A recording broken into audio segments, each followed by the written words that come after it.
Elle n'avait que 22 ans et était promise à un brillant avenir. Reine du RNB, elle avait également fait ses preuves comme actrice, danseuse et mannequin. Seulement, le 25 août 2001, Alia mourait dans un terrible accident d'avion. Sa disparition a fait l'effet d'une bombe dans le cœur de ses proches et de ses nombreux fans. 20 ans après sa disparition, un nouveau livre risque de faire beaucoup de bruit.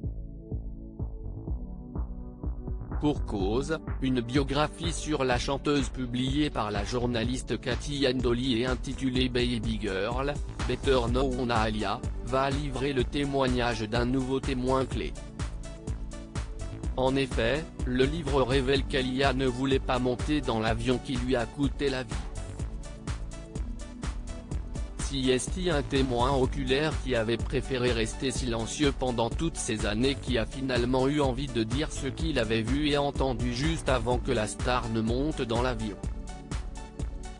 Alors qu'elle semblait être paniquée à l'idée de prendre l'avion, elle aurait ingéré un somnifère avant d'être transportée, inconsciente, dans l'avion. Il l'honnête sortie de la camionnette. Elle ne savait même pas qu'elle montait à bord d'un avion.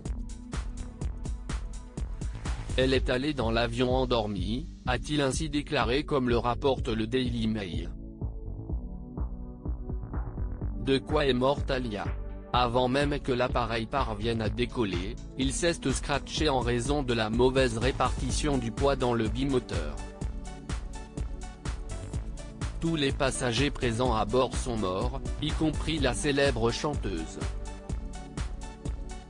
D'après les résultats de l'autopsie, la jeune femme avait de graves brûlures sur tout le corps ainsi qu'un traumatisme crânien. De son côté, le pilote aurait trafiqué sa licence de vol et était positif aux tests d'alcool et de stupéfiants. Après 20 ans, je peux enfin dire qu'Alia ne voulait pas monter dans l'avion.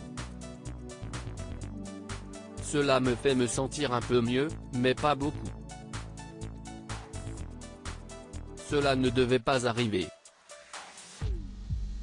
Elle devrait toujours être là, et je pense que si est la partie la plus triste à ce sujet, a encore confié le témoin.